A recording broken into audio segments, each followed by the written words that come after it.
नमस्कार दोस्तों, मेरा नाम है डॉक्टर नितिन शाक्या और मैं जो हाल ही में रिज़ल्ट आए थे यूपीएससी के 2018 के, उसमें मैं सेलेक्टेड कैंडिडेट हूँ। मैं ईजी क्लासेस का ही स्टूडेंट रहा हूँ, यहीं पे पढ़ा हूँ, यहीं पे इंटरव्यू की तैयारी करी है, यहीं पे पूरा मेंस की तैयारी करी है और अब क्योंकि सिलेक्शन हो गया है तो मेरे को एक अपॉर्चुनिटी दी गई है ईजी क्लासेस की कि मैं यहाँ पे आके सिविल सर्विसेज का जो प्रीलिम्स का क्वेश्चन पेपर है वो आप स्टूडेंट्स के साथ आके डिस्कस करूँ।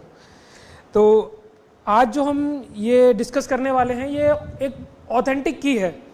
ये हम लोगों ने बहुत मुश्किल से बनाई है। जो भी हमारी यहाँ की फैकल्टी है, मनीष सर हैं और तमाम फैकल्टी है, जो यहाँ के सेलेक्टेड स्टूडेंट्स हैं, हम सब ने मिलकर घंटों का प्रयास करके ये आंसर की बनाई है। बहुत ज़्यादा डिस्कशन डिबेट हुआ है, उसके बाद ये एक ऑथेंटिक की आखिर में तैयार हुई है। तो ये सेट ए है, इसको हम लोग डिस्कस करने वाले हैं और जो मैक्सिमम जो डाउटफुल क्वेश्चंस हैं उन्हीं को हम डिस्कस करेंगे। बाकी जो सिंपल जो क्वेश्चंस वगैरह होंगे उनको हम लोग जस्ट आंसर बता के मूव ऑन करेंगे। बाकी हमारा एक डिटेल्ड पीडीएफ होगा, उसको आप डाउनलोड करिएगा और कोई भी डाउट हो तो उसमें आप देख सकते हैं। तो जो पहला क्वेश्चन है, with reference to Mughal India what are the differences between jagirdar and zamindar. Jagirdar और जमींदार के बीच में डिफरेंसेस क्या हैं। पहला ऑप्शन है, jagirdar were holders of land assignment in lieu of judicial and police duties, whereas zamindar were holders of revenue rights without obligation to perform any duty other than revenue collection। तो जागीरदार और जमींदार आखिर थे कौन? ये लोग इंटरमीडिएट्स थे। जैसे कि ये यहाँ पे जो था वो पैसा आता था, यहाँ पे जागीरदार और जमींदार होते थे और जो ऊपर जो थे ये टैक्स के बॉस होते थे, टैक्स कलेक्ट। तो ये जो जागीरदार जमींदार होते थे इंटरमीडिएट के तौर पे एक्ट करते थे, यहाँ से पैसा लेके ऊपर तक पहुंचाते थे ये पैसा। तो पहला जो ऑप्शन है वो ठीक है, क्योंकि jagirdar were the holder of land assignment और वो लोग जुडिशियल एंड पुलिस ड्यूटीज भी करते थे। सेकंड ऑप्शन, लैंड असाइनमेंट जो जागीरदार वर हेरिडिटी, ये जो सेकंड ऑप्शन है ये कुछ हद तक ठीक है, क्योंकि इनिशियली तो हेरिडिटी थे लेकिन बाद में ये डिसकंटिन्यू हो गए थे। सिमिलरली रिवेन्यू राइट्स ऑफ जमींदार वर नॉट हेरिडिटी, लेकिन कुछ टाइम बाद ये भी हेरिडिटी हो गए थे। तो सेकंड ऑप्शन जो है वो गलत है। तो इसका जो आंसर आएगा वो आएगा ऑप्शन ए। हमारा क्वेश्चन नंबर 1 का जो आंसर है वो है ऑप्शन ए। जो सेकंड क्वेश्चन है हमारा वो है, with reference to land reforms in independent India which one of the following statement is correct. इसकी आप अगर सारी स्टेटमेंट्स पढ़ेंगे तो आपको ऑप्शन बी जो है वो इजिली पॉइंट आउट हो जाएगा, क्योंकि लैंड रिफॉर्म सिर्फ इसीलिए करे गए थे कि ताकि जिनके पास ज़्यादा लैंड है वो उन लोगों को दी जा सके जिनके पास लैंड की अभाव है। तो ऑप्शन बी ये चीज़ को इजीली हाईलाइट करता है। ऑप्शन बी कहता है, major aim of land reform was providing agricultural land to all the landless. So option B of question number 2, question number 2 का जो आंसर है वो है ऑप्शन बी। क्वेश्चन नंबर 3, ये सबसे इजीएस्ट क्वेश्चन मेरे हिसाब से है, ग्लोबल कॉम्पिटिटिवनेस रिपोर्ट आखिर कौन पब्लिश करता है? जी हाँ, आपने सही गैस किया, World Economic Forum. Question number 4, with respect to charter act 1813, इसमें जो पहला पॉइंट है, it ended the trade monopoly of East India Company in India except for trade in tea and trade with China. तो ये option आपने अगर history पढ़ी है तो ये ऑप्शन करेक्ट है। सेकेंड ऑप्शन जो है, it asserted the sovereignty of British crown over Indian territory held by the company. Second option भी करेक्ट है। ये बहुत ही इजी सा क्वेश्चन रहा है, ये 2 ऑप्शन इसमें करेक्ट है। थर्ड ऑप्शन आपको पता ही है कि गलत है, the revenue of Indian were now controlled by the British Parliament, ये ऑप्शन गलत है। तो आंसर क्या हुआ हमारा? आंसर हुआ answer A. Answer A 1 and 2 are correct. हम लोग मूव ऑन करते हैं क्वेश्चन नंबर 5 के ऊपर। क्वेश्चन नंबर 5 है स्वदेशी मूवमेंट के ऊपर। स्वदेशी मूवमेंट के ऊपर ये क्वेश्चन है, consider the following statements which are correct with respect to Swadeshi movement. First option है, it contributed to the revival of indigenous artisan craft and industry. Indigenous जो भी इंडस्ट्रीज थी, क्राफ्ट थे, वो तो ऑब्वियसली उनकी इंपॉर्टेंस बड़ी थी। तो ये फर्स्ट जो ऑप्शन है वो करेक्ट है। सेकेंड जो था, the National Council of Education was established as a part of Swadeshi movement. इस जो सेकंड ऑप्शन में कुछ स्टूडेंट्स को डाउट रहा है, लेकिन दोस्तों सेकंड ऑप्शन भी करेक्ट है। तो हमारा जो आंसर रहेगा वो रहेगा बोथ 1 and 2। तो आंसर है ऑप्शन सी। ऑप्शन सी यानी 1 and 2, ये आपका 5वें क्वेश्चन का आंसर है। छठवां क्वेश्चन है, ये बहुत ही ज़्यादा फैक्चुअल है। इसमें आपको मैच द फॉलोइंग करना है all India anti touchability league ये किसने बनाई थी? महात्मा गांधी जी ने। ऑल इंडिया किसान सभा स्वामी सहजानंद सरस्वती जी ने। सेल्फ रिस्पेक्टेड मूवमेंट के साथ कौन लिंक थे? रामास्वामी नायकर। ये तो बहुत ही ज़्यादा, अब हम जो स्पेक्ट्रम की मॉडर्न हिस्ट्री पढ़ते हैं उस पर पीछे एक टेबल दिया हुआ है, आप सबने पढ़ा होगा। ये 1, 2 and 3 all of the above जो है ये आंसर इसका ठीक है, यानी कि option D of question number 6 is correct. अब क्वेश्चन नंबर 7 जो है वो बहुत ही ज़्यादा फैक्चुअल है। विच of the following is not a Harappan site. ये तो आपको, अगर आपने पहले पढ़ा होगा तो आप इजीली पॉइंट आउट कर सकते हो कि सोहगोरा जो है वो इसमें नहीं है। ये ऑप्शन थोड़ा सा डिफ़िकल्ट है, ये क्वेश्चन थोड़ा डिफ़िकल्ट रहा है कुछ स्टूडेंट्स के लिए, लेकिन जिन्होंने ये रट लिए थे ये कि कहाँ पे हड़प्पन साइट्स रही हैं उनके लिए ये ऑप्शन ठीक रहा है। तो इसका जो ऑप्शन जो है वो है C, answer C of question 7। अब एक जो 8th क्वेश्चन है वो है in which of the following relief sculpture inscriptions is Ranyo Ashoka king Ashoka mentioned along with the stone portrait of Ashoka. ये आप अगर पहली बार इस क्वेश्चन को देखते हैं तो आपको थोड़ा सा डिफिकल्ट लगेगा, लेकिन ये रिसेंटली न्यूज़ में रहा है। तो इसका जो लिंक रहा है वो है कनगनाहल्ली कर्नाटक में है, भीमा रिवर के पास में। ये एक लोकेशन है जहाँ पे एक्सकेवेशन वगैरह करी गई थी, तो इसलिए न्यूज़ में रहा है। आमतौर पे हम लोग इसको पढ़ते नहीं हैं, लेकिन क्योंकि ये लेटेस्ट न्यूज़ में रहा है तो करंट अफेयर से ये लिंक्ड क्वेश्चन है। तो इसका आंसर है 8th का जो आंसर है वो है ए, 8th का आंसर है ए। 9th क्वेश्चन है consider the following with respect to what are the features of Mahayana Buddhism. Mahayana Buddhism से रिलेट करना है ये कि कौन कौन से पॉइंट्स हमारे ठीक है। फर्स्ट ऑप्शन है इसको थोड़ा सा स्पेल करने में तो मुझे भी डिफिकल्टी हुई थी, डाइफिकेशन ऑफ बुद्धा। बुद्धा मतलब कि बुद्धा को एक मूर्ति के रूप में आप पूजा कर रहे हैं उनकी, इसका मतलब ये होता है। ट्रेडिंग द सेकंड ऑप्शन है trading the path of Bodhisattva. Bodhisattva मतलब कि बुद्ध जिन्होंने निर्वाणा पा लिया था या जो लोग निर्वाणा पाने की कगार पे हैं उनको हम लोग बोधिसत्वा कहते हैं।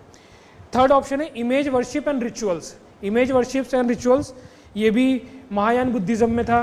तो हम लोग बुद्धिज्म को जब भी पढ़ते हैं तो हम हिनयान महायान के बारे में पढ़ते हैं। महायान में मूर्ति पूजा होती थी और बोधिसत्वा के बारे में बात करी जाती थी, और जो बुद्ध जो थे उनकी पूजा भी करी जाती थी। तो ऑप्शन 1, 2 and 3 जो इसमें पॉइंट्स दिए गए हैं वो ठीक है, यानी all of the above. Option D जो है वो इसका आंसर है, option D for Delhi, all of the above. अब 10th क्वेश्चन के ऊपर चलते हैं।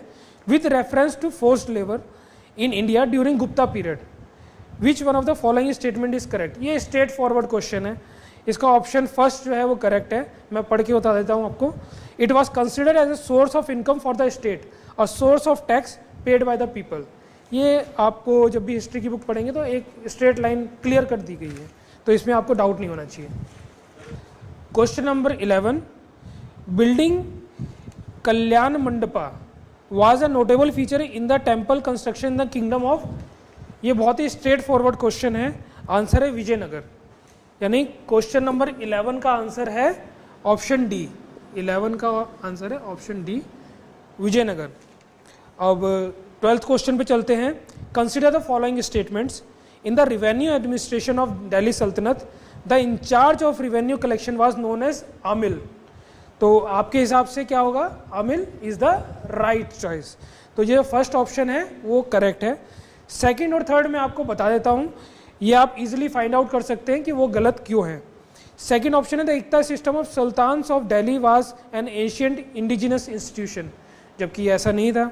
The office of Mir Bakhshi came into existence during the region of Khalji sultan, ये भी नहीं था। तो इसका सिर्फ जो फर्स्ट ऑप्शन है वो ठीक रहेगा, यानी कि क्वेश्चन नंबर 12 जो है उसका आंसर है A. Question number 12 answer A. Question number 13 first option है saint Nimbarka was a contemporary of Akbar. Second saint Kabir was greatly influenced by Sheikh Ahmad Sirhindi. दोनों ही ऑप्शंस जो हैं वो गलत हैं। तो क्वेश्चन नंबर 13 का जो आंसर है वो है डी, यानी नीदर 1 और 2।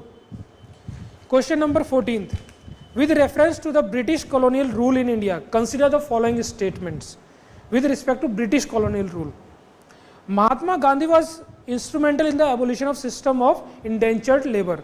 ये तो आपको ही पता है, इंडेंचर्ड लेबर के लिए महात्मा गांधी जी ने बहुत बड़ा योगदान दिया था। Second option, the Lord Chelmsford war conference. In Lord Chelmsford war conference Mahatma Gandhi did not support the resolution on recruiting Indians for world war. ये भी ऑप्शन करेक्ट है। लेकिन जो थर्ड ऑप्शन है वो गलत है। Consequent upon breaking of salt law by Indian people, the Indian National Congress was declared illegal by the colonial ruler. Indian National Congress जो थी वो illegal डिक्लेयर नहीं हुई थी उस वक्त। तो क्वेश्चन नंबर 14 का जो आंसर रहेगा वो होगा ए, यानी फर्स्ट एंड सेकंड करेक्ट है। जो इंडियन नेशनल कांग्रेस थी वो इलीगल डिक्लेयर नहीं हुई थी। क्वेश्चन नंबर 15, ये तो यहीं के नोट से डायरेक्टली उठाया गया है, मुझे ऐसा लगता है। मैच द फॉलोइंग है, फैक्चुअल क्वेश्चन है। तेज बहादुर सप्रू जो थे लिंक थे, president of all India liberal federation से लिंक थे। केसी नियोगी जो थे member of the constituent assembly. PC Joshi जो थे वो जनरल सेक्रेटरी थे कम्युनिस्ट पार्टी ऑफ इंडिया के। ये यहाँ की टेस्ट सीरीज़ में भी एक बार मैंने देखा था। तो मैं तो यही कहूँगा कि जो टेस्ट सीरीज़ है और जो नोट्स वगैरह वो आप लोग ध्यान से पढ़िएगा। 10-15 क्वेश्चन तो उसी में से डायरेक्ट आ जाते हैं। तो ये क्वेश्चन नंबर 15 जो है उसका आंसर है ऑल ऑफ दी अबव जो है वो ठीक है। ऑप्शन डी 1, 2 एंड 3 जो है वो करेक्टली लिखे गए हैं। Question number 16, with reference to Miyan Tansen which one of the following statement is not correct. काफ़ी स्टूडेंट्स ने इस क्वेश्चन को गलत किया है क्योंकि जो नॉट करेक्ट था उसको करेक्ट समझ के उन्होंने गलत कर दिया है। अब इसमें जो बी, सी और डी जो ऑप्शंस हैं वो करेक्ट हैं। Tansen composed Dhrupad on Hindu gods and goddesses. Tansen composed songs on his patrons. Tansen invited many ragas. Tansen invented many ragas. काफ़ी सारे जो रागास थे उन्होंने इन्वेंट करे थे। लेकिन जो फर्स्ट ऑप्शन है वो गलत है। Tansen was a title given by the emperor Akbar. अब ये आपको फाइंड आउट करना है ये टाइटल किसने दिया था। ये यहाँ के ईजी के नोट्स में आपको मिल जाएगा। इस बार का जो एंशियंट हिस्ट्री का जो पेपर आया है उसमें और जो इकोनॉमिक्स का पेपर है वो काफ़ी सारे क्वेश्चन यहाँ के नोट्स से मिलते जुलते हैं। तो जो 16th है उसका ऑप्शन है option A which is not correct. 17th question पे चलते हैं। बहुत ही स्ट्रेट फॉरवर्ड है, जैसा कि मैं कह रहा हूँ कि ये हिस्ट्री के जो क्वेश्चन है बहुत ही फैक्चुअल आए हैं, बहुत ही स्ट्रेट फॉरवर्ड आए हैं। Who among the following Mughal emperor shifted emphasis from illustrated manuscript to albums and individual portrait. Answer सभी को पता है, जहांगीर। 17th क्वेश्चन का आंसर है सी, जहांगीर। इस तरह के क्वेश्चंस में कुछ एक्सप्लेनेशन की जरूरत नहीं है, स्ट्रेट फॉरवर्ड क्वेश्चंस है। 18th जो क्वेश्चन है वो थोड़ा सा ट्रिकी है। विच one of the following national parks lie completely in temperate alpine zone.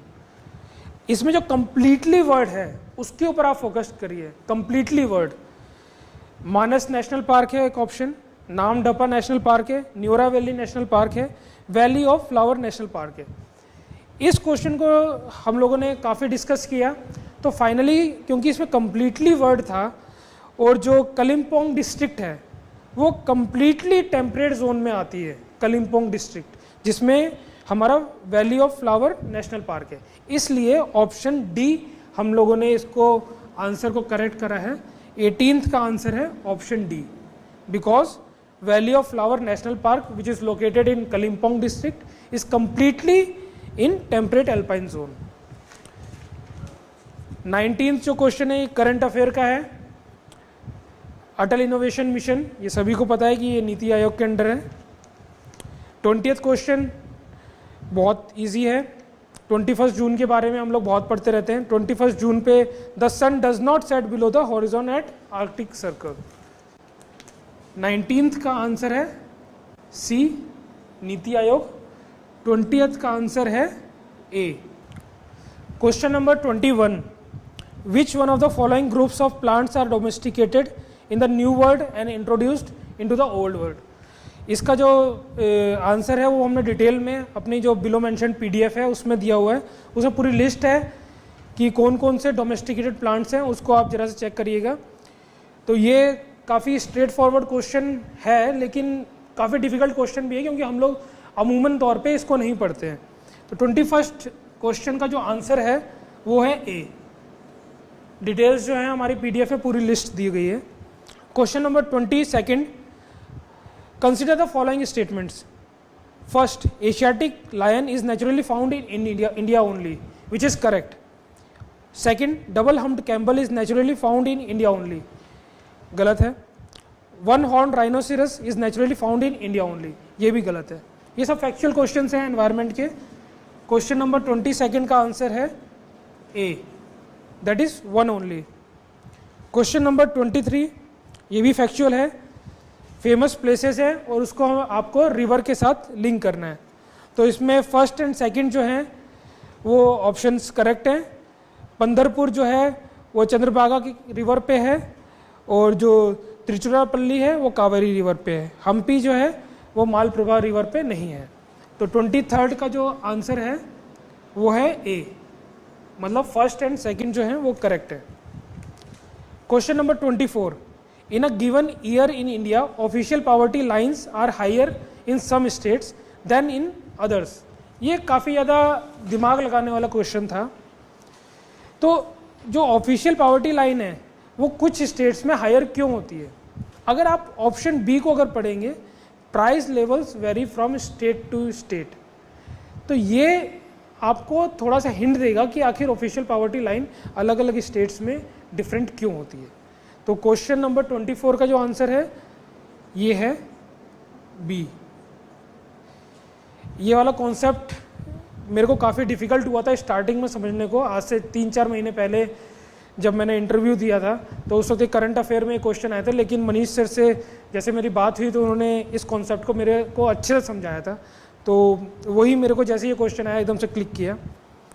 Question number 25 है, in the context of which of the following do some scientist suggest the use of cirrus clouds thinning techniques and the injection of sulfate aerosols into the stratosphere. अब आपको पता होगा कि जो volcanoes वगैरह होते हैं उसमें सल्फर पार्टिकल्स निकलते हैं. जो सल्फर के जो पार्टिकल्स होते हैं ये जो उसके कॉम्बिनेशंस होते हैं उनका कूलिंग इफेक्ट होता है. तो यहाँ पे अगर आपने जो सेकंड लाइन है the injection of sulphate aerosols अगर आप पढ़ेंगे और उस कॉन्सेप्ट को अगर लिंक करेंगे जो वॉल्केनोज का कॉन्सेप्ट है, तो आपको क्लियरली आप ऑप्शन डी पे आ जाएंगे, that is reducing the global warming. तो क्वेश्चन नंबर 25 का आंसर है D, that is reducing the global warming. अब क्वेश्चन नंबर 26 है, in the context of which of the following are the terms pyrolysis and plasma gasification mentioned. 4 options दिए गए हैं. Pyrolysis and plasma gasification में बहुत ज़्यादा high temperature create किया जाता है. पिछले 2 सालों से ये टॉपिक जो है बहुत ही हॉट है न्यूज़ में, और हॉट इसलिए क्योंकि वेस्ट टू एनर्जी की ये टेक्नोलॉजी है और काफ़ी सारे स्टेट्स हैं इंडिया में जहाँ पे ये टेक्नोलॉजी यूज़ हो रही है. तो अगर आपने करंट अफेयर अच्छे से पढ़ा है तो ये आंसर आप इजीली कर सकते थे. क्वेश्चन नंबर 26 का आंसर है option D, waste to energy technology. Question number 27, ये अगर आप लोग मैप वगैरह अच्छे से देखते हैं और एनवायरनमेंट का टॉपिक आपने अच्छे से पढ़ा हुआ है तो आप इसको अच्छे से अटैम्प्ट कर सकते थे. लेकिन अगर जिसका ज्योग्राफी ऑप्शन नहीं है, ऑप्शनल नहीं है, या एनवायरनमेंट वगैरह उसने हल्के से पढ़ा है तो ये थोड़ा सा डिफिकल्ट क्वेश्चन था. अगस्त मलाई बायोस्फीयर रिजर्व से रिलेटेड है, तो ऑप्शन ए जो है वो इसका करेक्ट है. नेयार, पीपरा और ये कलक्कड़, मुंडाथुरई टाइगर रिजर्व्स, ये सब जो हैं इस बायोस्फीयर रिजर्व का पार्ट है.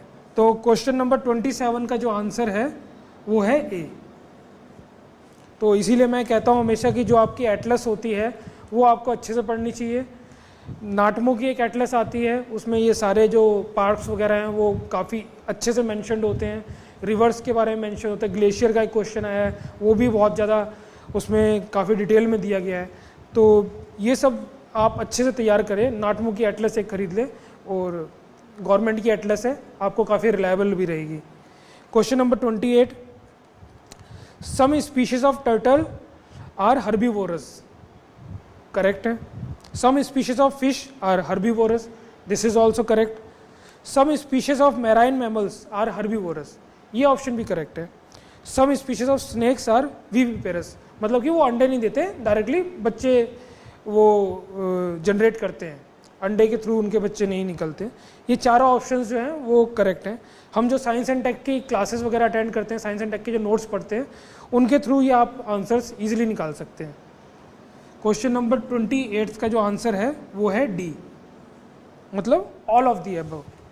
क्वेश्चन नंबर 27 जो है उसमें मैच द फॉलोइंग करना है। वाइल्ड लाइफ को आपको रिवर के साथ कनेक्ट करना है कि कौन सी वाइल्ड लाइफ कौन सी रिवर के साथ या कौन सी रिवर पे पाई जाती है या उसके आसपास पाई जाती है। ब्लूफिन मासीर कावेरी रिवर पे पाई जाती है। जो रस्टी स्पॉटेड कैट है वो ईस्टर्न घाट पे पाई जाती है। लेकिन इसका जो ऑप्शन 2 है इरावदी डॉल्फिन, वो चंबल रिवर में नहीं पाई जाती है, वो चिल्का जो झील है वहाँ पे पाई जाती है। तो इसका ऑप्शन जो सेकंड ऑप्शन है वो गलत है, यानी first and third are correct. तो इसका आंसर क्या हुआ? 29 का आंसर हुआ सी। 30th क्वेश्चन है, why is there a great concern about the microbeads that are released in the environment. Microbeads आखिर होते क्या हैं? ये सब प्लास्टिक के पार्टिकल्स होते हैं जो कि बहुत छोटे छोटे फॉर्म में जाके मैराइन लाइफ को हार्म करते हैं। आपने प्लास्टिक के ऊपर काफ़ी इंटरनेशनल डिबेट भी हुआ था, इंटरनेशनल डेज भी सेलिब्रेट करे गए थे, और लास्ट ईयर तो काफ़ी ज़्यादा हॉट टॉपिक था। जो हमारे प्राइम मिनिस्टर थे उन्होंने भी इस टॉपिक के ऊपर काफ़ी बात करी थी। तो ये अगर आपने करंट अफेयर्स अच्छे से पढ़े हैं तो ईजिली कर सकते हैं। They are harmful to the marine ecosystem. Question number 30 का आंसर है A. Question number 31, recently there was a growing awareness in our country about the importance of Himalayan nettle because it is found to be a sustainable source of। ये अभी recently news में था, हिंदू में भी काफ़ी सारे articles इसके ऊपर पब्लिश हुए थे। ये कुछ टेक्सटाइल फाइबर्स वगैरह होते हैं जिससे कि जो हिमालयन वाली जो रेंज है, ये जो हिमालयन के पास जो ये रेंज है हमारे यहाँ पे जो पब्लिक रहती है, वो इस टेक्सटाइल फाइबर से अपना जो रोजगार है उसको ये लोग पैदा कर रहे हैं। जो लोकल जो ट्रेडिशनल इंडस्ट्रीज़ हैं या फिर जो हैंडीक्राफ्ट्स वगैरह हैं उसके ऊपर ये लोग फोकस कर रहे हैं। तो इसका जो आंसर है वो है ऑप्शन डी। क्वेश्चन नंबर 31 का आंसर है option D, textile fibres. Question number 32, for the measurement और estimation of which of the following are satellite images remote sensing data are used. इसमें जो तीनों ऑप्शंस हैं वो करेक्ट है। फर्स्ट ऑप्शन है chlorophyll content in the vegetation of a specific location. Second है green house gas emission from rice paddies of a specific location. Third है land surface temperature of specific location. तो दोस्तों जो remote sensing technologies होती हैं वो काफ़ी ज़्यादा चीज़ों में आपकी हेल्प करती है, जिसमें से सिर्फ ये 3 पॉइंट्स बताए गए हैं। और इसका जो 32 का जो आंसर है वो है डी, यानी all of the above. Question number 33, ये डायरेक्टली जो फॉरेस्ट रिपोर्ट आती है उसमें से उठाया गया क्वेश्चन है, तो करंट अफेयर से लिंक्ड है ये। इसमें पूछा गया है with reference to the states mentioned above in terms of percentage of forest cover to the total area of the state, which one of the following is the current ascending order. तो अगर आपने forest report अगर पढ़ी है तो इसमें जो ascending order है वो है महाराष्ट्र, उसके बाद आता है मध्य प्रदेश, उसके बाद आता है उड़ीसा, उसके बाद आता है छत्तीसगढ़। तो इसीलिए कहते हैं जो इंपॉर्टेंट रिपोर्ट्स होती है वो आपको सीरियसली पढ़नी चाहिए। Question number 34, which of the following statements are correct about the deposits of methane hydrates. Methane hydrates के जो डिपॉजिट्स होते हैं उनके बारे में करेक्ट स्टेटमेंट हमें बतानी है। फर्स्ट है global warming might trigger the release of methane gas from these deposits. ये एनवायरनमेंट की हम बुक्स वगैरह पढ़ते हैं उसमें ये मेंशन होता है कि ग्लोबल वार्मिंग से ये मीथेन गैस जो भी स्टोर्ड है वो एकदम से निकल आएंगी। Large deposits of methane hydrates are found in Arctic tundra. जो आर्कटिक टुंड्रा है उसमें काफ़ी सारे डिपॉजिट्स मिलते हैं। Methane in atmosphere oxidise to carbon dioxide after a decade और 2। ये केमिस्ट्री में एक फार्मूला हम लोग पढ़ते हैं साइंस में कि जो मीथेन होती है वो CO2 में कन्वर्ट हो जाती है काफ़ी लंबे समय के बाद। तो इसका जो आंसर है क्वेश्चन नंबर 34 का जो आंसर है वो है डी, मतलब first second and third all of the above correct है। Question number 35, which of the above are released in the atmosphere due to burning of crop biomass residues. इनके जलने से क्या क्या निकलता है? आप अगर इसके ऑप्शन पढ़ेंगे कार्बन मोनोऑक्साइड भी निकलती है, मीथेन भी निकलती है, ओजोन भी निकलती है, सल्फर डाइऑक्साइड भी निकलती है। तो इसका ऑप्शन क्या होगा? Option D, all of the above. Question number 35 का ऑप्शन डी। अब क्वेश्चन नंबर 36 जो है, अगर आप लोग एटलस अगर ढंग से पढ़ते हैं तो आप इजीली इसको कर सकते हैं। तो मैं ये कहूँगा आप एटलस को देखिए और इस आंसर को मैच करिए। मैं आपको करेक्ट आंसर बता देता हूँ, इसका करेक्ट आंसर है option B. 37 largest exporter of rice world में कौन सा है? करंट अफेयर का क्वेश्चन है, इंडिया। 37 का आंसर है इंडिया, यानी ऑप्शन बी। अब जो 38 क्वेश्चन है, ये मैंने जो आपको बोला है कि मैपिंग जो होती है वो हमें अच्छे से करनी चाहिए। नाटमो की एटलस मैं एडवाइस करता हूँ, हमेशा गवर्नमेंट की एटलस होती है। अगर आपने कोई सी भी अच्छी एटलस में ये ग्लेशियर्स वगैरह आपने पढ़े हैं तो ये आप इजीली आइडेंटिफाई कर सकते हैं। तो एक बार एटलस को देखिए, मैं आपको इसका आंसर बता देता हूँ। 38 का जो आंसर है वो है ए। 38 का आंसर है A. 39 in India the use of carbofuran, methyl parathion, phorates etcetera are viewed in apprehension. These chemicals are used as pesticides in agriculture. ये हम एनवायरनमेंट की नोट्स में पढ़ते हैं, प्लस करंट अफेयर्स में भी काफ़ी ज़्यादा इशू रहा है इसका। तो 39 का जो आंसर है वो है ए। 39 का आंसर है ए। 40th क्वेश्चन रामसर कन्वेंशन के ऊपर है। अब इसमें देखिए सेकंड जो पॉइंट है वो एकदम करेक्ट है। The wetland rules are framed by government of India based on recommendation of Ramsar convention. Ramsar convention सबसे टॉपिक कन्वेंशन है, उसने गवर्नमेंट को रिकमेंडेशन दी, गवर्नमेंट ने अपने रूल्स बनाए। थर्ड ऑप्शन है the wetland rules 2010 also encompass the drainage area and catchment region of the wetland as determined by the authority. ये भी ऑप्शन करेक्ट है। अब इसमें जो इनकरेक्ट ऑप्शन है वो है option first. Under Ramsar convention it is mandatory on the part of the government of India to protect and conserve all the wetland in the territory of India. ऐसा नहीं होता है। रामसर साइट्स होती हैं, उसके ऊपर कुछ बाउंडेशंस होती हैं, ऑल द साइट्स के ऊपर नहीं होती है। तो इसका जो आंसर है 40th का जो आंसर है वो है बी। 40th का आंसर है B. Question number 41 consider the following statements. Agricultural soil release nitrogen oxides into the environment. Agriculture में हम लोग बहुत सारे फर्टिलाइजर्स यूज़ करते हैं जिसकी वजह से नाइट्रोजन यूज निकलती है। तो नाइट्रोजन ऑक्साइड्स वगैरह एनवायरनमेंट में प्रोड्यूस होती है बिकॉज ऑफ दैट फर्टिलाइजर के थ्रू। तो ये ऑप्शन करेक्ट है। Cattle release ammonia into the environment, ये भी ऑप्शन करेक्ट है। Poultry industry release reactive nitrogen compounds into the environment, ये भी ऑप्शन करेक्ट है।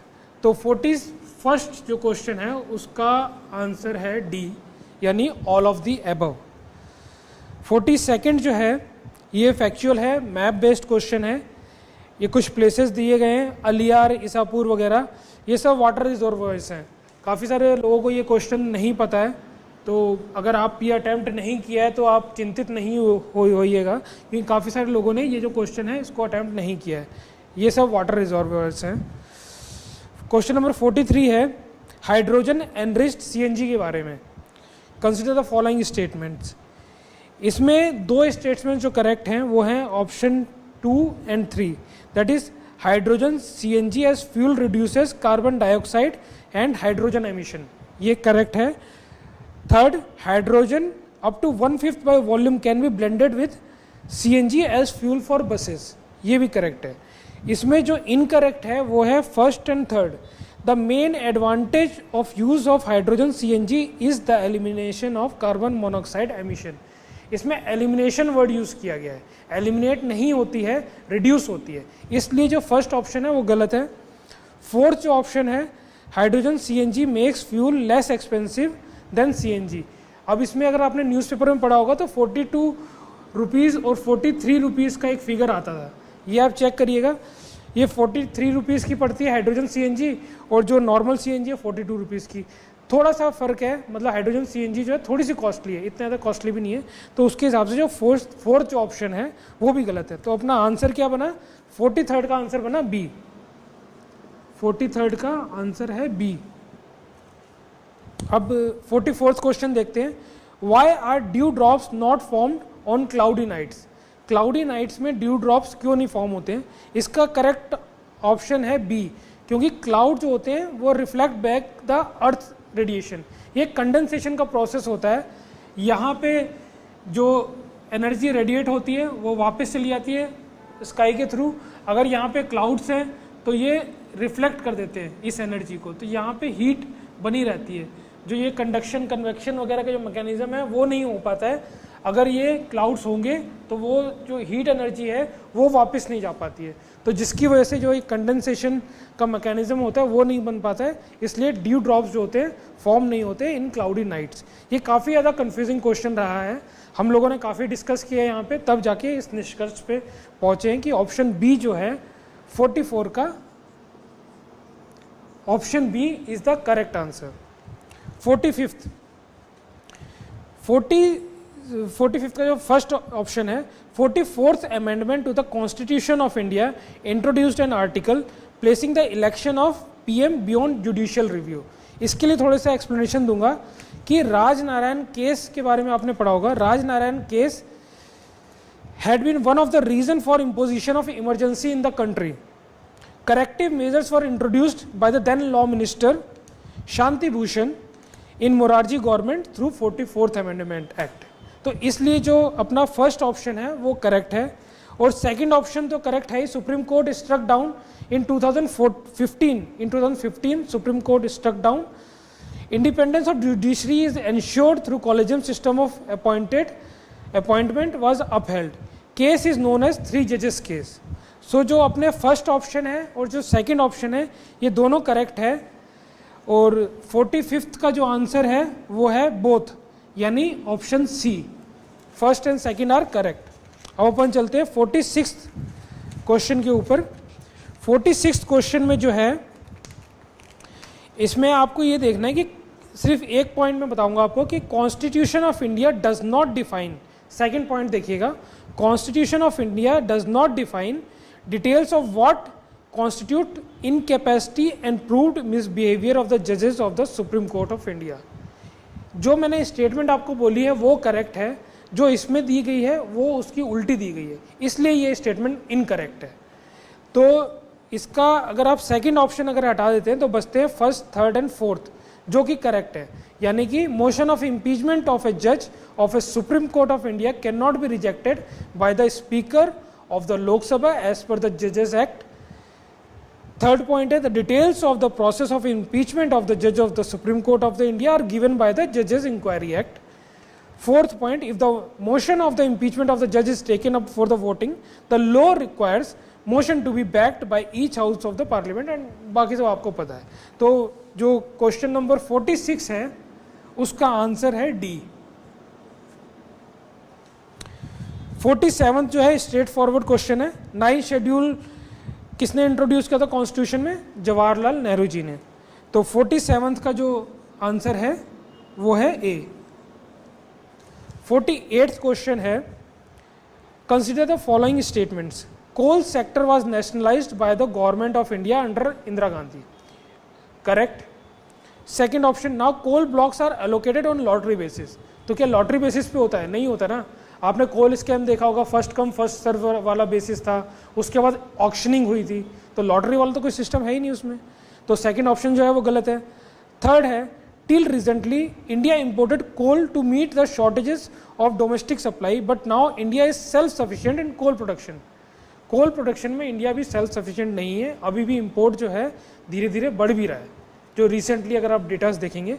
तो सेकंड और थर्ड जो है वो इनकरेक्ट है, इसका मतलब हुआ 48th का आंसर हुआ ए। 49th, the parliament act prevention of disqualification act exempts several posts from disqualification on the grounds of office of profit. Office of profit का एक कॉन्सेप्ट आया था, आपने देखा होगा रिसेंटली 1-2 साल पहले, जो आम आदमी पार्टी के काफ़ी सारे एमएलएस थे उनको डिस्क्वालीफाई कर दिया गया था, तब से ये कॉन्सेप्ट जो था काफ़ी ज़्यादा हाईलाइटेड था। ये जो कॉन्सेप्ट है ये जो जुडिशरी है उसने टाइम टू टाइम अपनी जजमेंट्स में दिया गया है, लेकिन कॉन्स्टिट्यूशन में इसको एक्सप्लेन नहीं किया गया है। और जो गवर्नमेंट होती है वो प्रॉपर बिल के थ्रू किसी भी ऑफिस को ऑफिस ऑफ प्रॉफिट के दायरे से बाहर ला सकती है। तो लेकिन वो बिल पास होना चाहिए। सेकंड ऑप्शन देखिए, फर्स्ट ऑप्शन तो अपना करेक्ट है। Second option, the above mention act was amended 5 times, तो 5 टाइम्स के आसपास इस एक्ट को अमेंड किया गया है। जो हमने काफ़ी सर्च किया था तो उसमें यही आया था कि 5 टाइम्स अमेंड किया गया है। The term office of profit is well defined in the constitution of India. जैसे मैंने अभी आपको बताया कि थर्ड जो ऑप्शन है वो गलत है, तो अगर आप ये थर्ड ऑप्शन को अगर आप देख लेते हैं वो अगर गलत है तो जो आपका बी, सी और डी वाला जो आंसर चॉइसेस है वो ऑटोमेटिकली आपके एलिमिनेट हो जाती हैं और आपका आंसर बनता है ए, यानी 1 और 2 आर करेक्ट। तो 49th का जो आंसर है वो है A. 50th question, under which schedule of constitution of India can the transfer of tribal land to private parties for mining be declared null and void? कौन से शेड्यूल के बारे में? तो मैं आपको ये कहूँगा जितने भी शेड्यूल्स हैं उनको अच्छे से रट लीजिएगा। थर्ड शेड्यूल है वो ओथ्स के बारे में बताता है। फिफ्थ शेड्यूल जो है वो ट्राइबल एरियाज़ के बारे में बताता है। 9th शेड्यूल जो होता है वो कॉन्स्टिट्यूशनल प्रोटेक्शन देता है कि जुडिशरी जो है उन एक्ट्स के ऊपर इंटरफेयर नहीं कर सकती है। 12th शेड्यूल जो होता है वो अर्बन लोकल बॉडीज़ के बारे में बताता है। तो क्लियरली जो 5th शेड्यूल है उसके थ्रू आप जो ट्राइबल के जो ये इश्यूज़ हैं उसको प्रोटेक्शन दे सकते हैं, उसको नल एंड वाइड कर सकते हैं अगर कोई लैंड जो प्राइवेट को दे दी जा चुकी है। तो 50th का जो आंसर है वो होगा 5th शेड्यूल यानी ऑप्शन बी। 50th का आंसर है option B. Question number 50th, ये पीवीटीजी से रिलेटेड है, जो वर्नरेबल ट्राइबल ग्रुप्स होते हैं उससे रिलेटेड ये क्वेश्चन है। फर्स्ट है PVTGs decide in 18 states and 1 UT, ये करेक्ट है। 1 यूटी कौन सा है? अंडमान एंड निकोबार। सेकेंड है स्टेगनेंट और declining population is one of the criteria for determining PVTG status, ये उसमें स्टेटस को डिफाइन करने में ये एक क्राइटेरिया होता है। इसमें 3-4 क्राइटेरियाज होते हैं, आप इसको अच्छे से रट लीजिएगा, मेंस में भी काफ़ी काम आएंगे। देयर आर 95 पीवीटीजीज, 95, ये आप करेक्ट करिएगा, ये 95 नहीं होती है। अब कितनी होती है ये एक बार आप चेक करिए। अब फोर्थ जो ऑप्शन है Konda Reddis tribes are included in the list of PVTGs, तो ये ऑप्शन करेक्ट है। जो आपका थर्ड है वो इनकरेक्ट है। अगर आप उसको थर्ड को अगर आप एलिमिनेट करते हैं तो डायरेक्टली आप आंसर पे आ जाते हैं, वो आंसर है सी। तो क्वेश्चन नंबर 51 का जो आंसर आता है वो अपना वो आता है C. Question number 52, with reference to the constitution of India prohibition और लिमिटेशन और the provisions contained in ordinary laws cannot act as prohibition or limitations on the constitutional powers under Article 142. It would mean which of one of the following? Article 142 आपको पता है, Article 142 बहुत जगह use हो रहा है आजकल। सुप्रीम कोर्ट जो जुडिशरी है वो अपनी जजमेंट्स को इम्प्लीमेंट करने के लिए Article 142 का यूज़ करती है। इसमें एक स्टेटमेंट दी हुई है, supreme Court of India is not constrained by the exercise of its power by laws made by the parliament. This is the answer. Article 142 को यूज़ करके सुप्रीम कोर्ट ऑफ इंडिया जो है पूरी तरह से जस्टिस करने के लिए अपनी पावर को पूरी तरह से यूज़ करती है। एक तरह से इस आर्टिकल का काफ़ी विरोध भी होता है कि एक अथॉरिटेरियन के तौर पे सुप्रीम कोर्ट इस आर्टिकल के थ्रू निकलती हुई आ रही है। तो इसका 52 का जो आंसर है वो है option B. Question 53, with reference to legislative assembly of a state in India consider the following statement, इसमें से कौन सी स्टेटमेंट्स करेक्ट है उसके बारे में बताना है। The governor makes a customary address to members of house at the commencement of the first session of the year, जब पहला जो सेशन होता है उस पर गवर्नर जो होता है कस्टमरी एड्रेस देता है। अब इसमें क्योंकि लेजिस्लेटिव असेंबली का पूछा गया है, अगर वहाँ पे अगर 2 हाउसेस हुए तो लेजिस्लेटिव असेंबली भी होगी और काउंसिल भी होगी, तो वो दोनों को एड्रेस करेगा। तो अगर टेक्निकल फॉर्म में आप देखें तो फर्स्ट ऑप्शन गलत भी हो सकता है, क्योंकि वो जो गवर्नर है दोनों हाउसेस को डील करता है, ना कि सिर्फ लेजिस्लेटिव असेंबली को। तो फर्स्ट ऑप्शन करेक्ट भी हम कंसिडर कर सकते हैं, इनकरेक्ट भी। लेकिन जो सेकंड ऑप्शन है वो 100% करेक्ट है। When a state legislature does not have a rule on a particular matter, it follows the Lok Sabha rule on that matter. ये 100% करेक्ट है। अगर स्टेट के पास नहीं है तो वो लोकसभा रूल को फॉलो करता है। लेकिन जो इसका हम आंसर दे रहे हैं वो आंसर सी दे रहे हैं। हमारा 90% चांस है कि आंसर सी ही करेक्ट है, क्योंकि हम इसको ब्रॉड फॉर्म में देख रहे हैं। लेकिन अगर आपको काउंटर आर्गुमेंट दिया जाएगा तो ये फर्स्ट जो क्वेश्चन है बहुत ही ज़्यादा टेक्निकल फॉर्म में जाके फर्स्ट ऑप्शन जो होगा वो गलत होगा। लेकिन ब्रॉड वे में देखा जाए तो ऑप्शन सी यानी बोथ 1 and 2 आर करेक्ट। अब ये नेक्स्ट क्वेश्चन है 54। ये United Nation convention against corruption के बारे में है। दूसरी कन्वेंशंस हैं ट्रांसनेशनल ऑर्गेनाइज्ड क्राइम, इसके ये करंट अफेयर बेस्ड है प्रॉपर क्वेश्चन। अब इसमें जो फर्स्ट जो ऑप्शन दिया गया है तो वो गलत है। United Nation convention against corruption has a protocol against the smuggling of migrants by land, sea and air. ये काफ़ी ज़्यादा टेक्निकल क्वेश्चन है, अगर आपने काफ़ी डीप में पढ़ा होगा तभी आपको ये पता होगा, तो इसके लिए घबराने की ज़रूरत नहीं है। जो option second, third and fourth हैं वो करेक्ट हैं। हम लोगों को भी काफ़ी हद तक ये ऑप्शंस नहीं पता थे, हमने काफ़ी नेट पे सर्च किया, जो हमारी सीनियर फैकल्टी थी उनसे हमने डिस्कस किया, तब जाके हमें इसका आंसर निकला है। तो ऑप्शन बी जो है वो इसका करेक्ट है। लेकिन मैक्सिमम जो स्टूडेंट्स हैं वो इस क्वेश्चन को अटैम्प्ट करने में डिफ़िकल्टी उन्होंने फेस करी है। Question number 55, consider the following statements. Indian forest act के बारे में कहा गया है forest dwellers have the right to fell the bamboos grown on forest areas. तो इसमें आपको करेक्ट है कि नहीं है उसके बारे में आपको डिसाइड करना है। तो forest dwellers have the right to fell the bamboos grown on forest areas, ये जो है इनकरेक्ट है। As per the ST and other traditional forest dwellers act 2006 bamboo is a minor forest produce, ये correct है। ST and other traditional forest dwellers act 2006 allows ownership of minor forest produce to forest dwellers, ये भी answer जो है वो correct है। तो इसका आंसर क्या हुआ 55 का ऑप्शन बी। इसमें एक पॉइंट बताऊंगा, according to the amendment in 2017 bamboos are now considered as grass, so in amendment option 1 is not present. Question number 56, which article of Constitution of India safeguards one's right to marry the person of one's choice? तो ये तो बहुत ही simple सा question है। 56 का answer right to life article 21 यानी option B. Simple जो questions हैं उनको हम ज़्यादा डिस्कस नहीं करेंगे एंड मूव ऑन करेंगे। 57, according to Indian patent act a biological process to create a seed can be patented in India, ये करेक्ट है कि नहीं है? ये इनकरेक्ट है।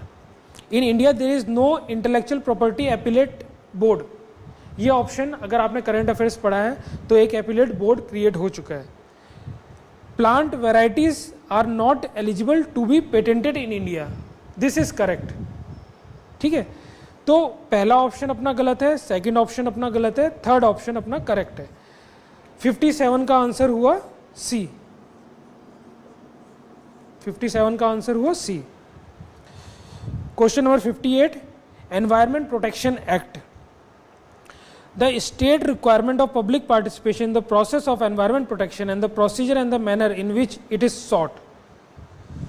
तो ये जो स्टेटमेंट है ये एनवायरमेंट प्रोटेक्शन एक्ट जो है empowers the government of India, ऐसा है क्या? बिल्कुल है। It laid down the standard of emission और discharge of environment pollutants from various sources, ये भी करेक्ट है। तो ऑप्शन कौन सा हुआ? Option C. 58 का ऑप्शन सी, 58 का option C is the correct answer. 59, solid waste management rules के बारे में डिस्कस किया गया है 2016। Waste generator has to segregate waste into 5 categories, ये ऑप्शन जो है इसका गलत है, इसमें 3 कैटेगरीज होती हैं। Second option, rules are applicable to notified urban local bodies, notified local and all industrial townships only, इसमें ओनली वर्ड के ऊपर आप ध्यान दीजिएगा। जो आप नोटिफिकेशन पढ़ेंगे तो इसमें बहुत ही वास्ट नोटिफिकेशन है, जो पोर्ट्स हैं, जो डिफेंस एनक्लेव्स हैं, सब जगह पे ये सब रूल्स एप्लीकेबल होते हैं। Option C, the rules provide for exact and elaborate criteria for the identification of sites for landfills and waste processing facilities, इस ऑप्शन के बारे में अपन डिस्कस करेंगे। फर्स्ट एंड सेकंड जो ऑप्शन है वो गलत है। ऑप्शन डी सुनिए, it is mandatory on the part of waste generator that the waste generated in one district can not be move to another district.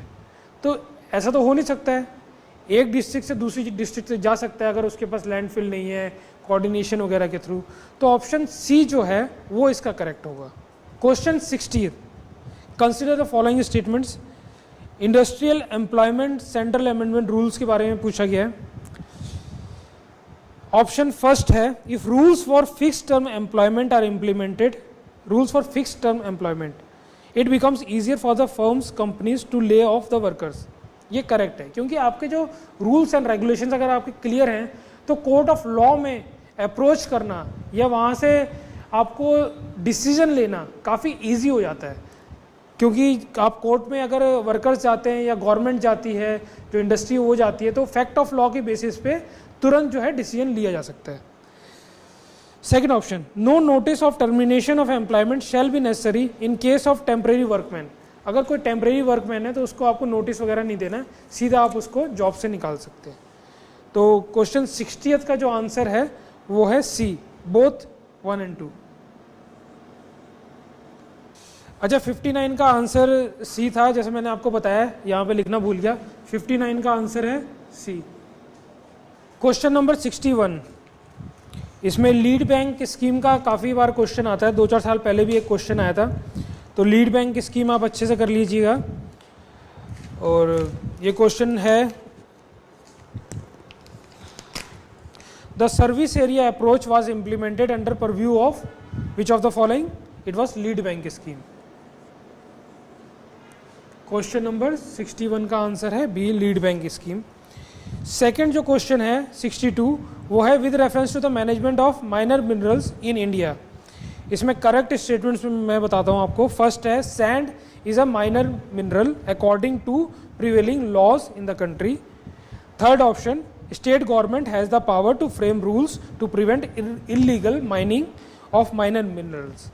जो सेकेंड ऑप्शन है वो गलत है। State government have the power to grant mining leases of minor minerals, but power regarding formation of rules related to grant of minor minerals lie with the central government. This statement is wrong.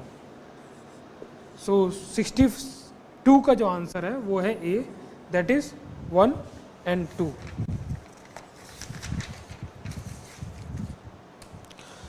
Question number 63, consider the following statements, जो correct हमें identify करनी है। Most of the India's external डेप्ट is owned by governmental entities.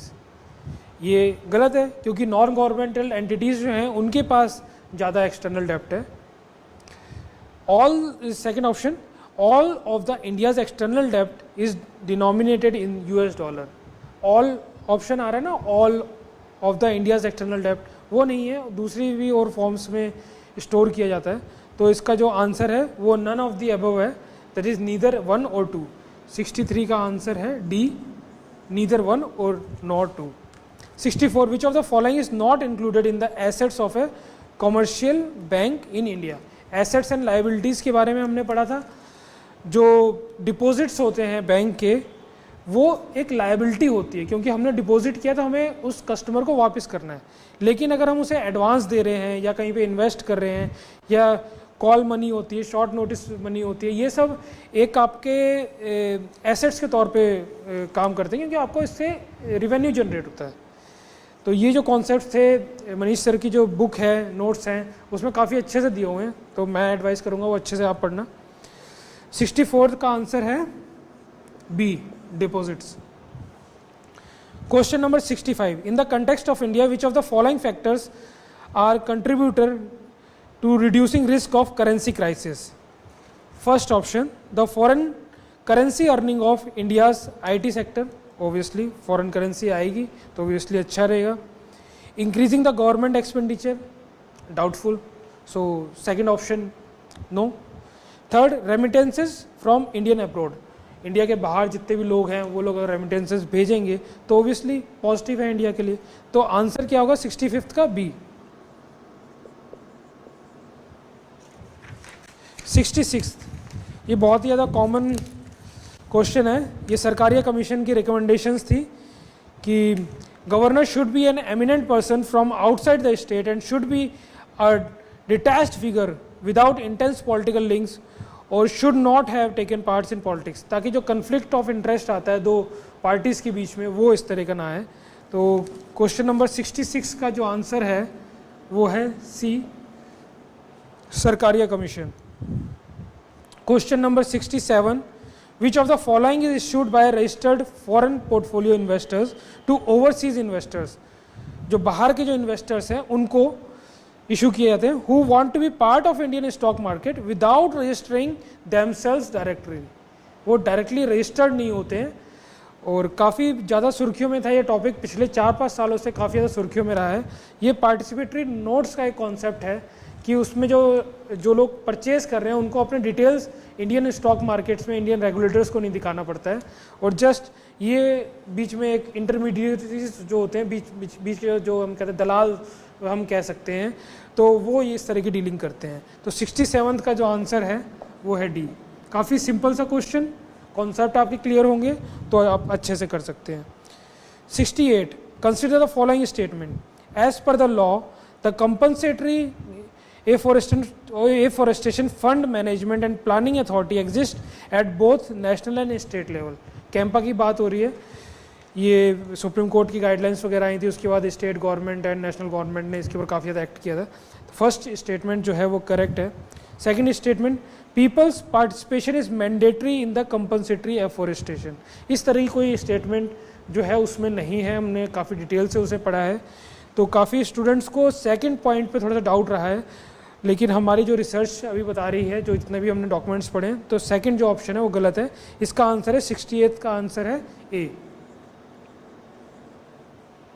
क्योंकि mandatory people participation के बारे में कहीं भी उसके ड्राफ्ट में जिक्र नहीं है।